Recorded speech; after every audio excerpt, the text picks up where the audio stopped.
घरामध्ये होणार आहे कन्यापूजन आणि सगळी तयारी झाली आहे या. तर चला बघूया.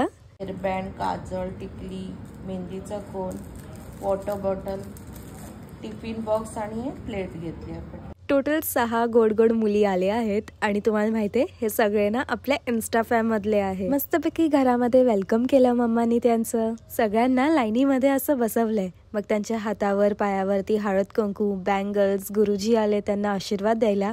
आता सगळ्यात बेस्ट पार्ट, खरंच आपला कल्चर किती मस्त आहे ना. तुम्हीच बघा सगळ्यात जास्त खुश कोण आहे इथे. पटकन मी तुम्हाला मेन्यू सांगते की काय काय होतं. मस्तपैकी गरमागरम पुरी, छोले, तिखट काहीच नव्हतं. मग हा पुलाव, त्याबरोबर पापड, श्रीखंड आणि रायता. आणि सगळे गर्ल्स एकदम आवडीने आणि मागून मागून खात होते. तुम्हीच ऐका त्यांना आता काय काय आवडलंय तेच सांगतील. पुरी आणि श्रीखंड, छोले भटुरे. छोले भटुरेच आवडले मला. श्रीखंड आवडला आणि राईस आवडला. पुरी, भात, ऐकलं तुला. थँक्यू. मज्जा चालली आज एकदम.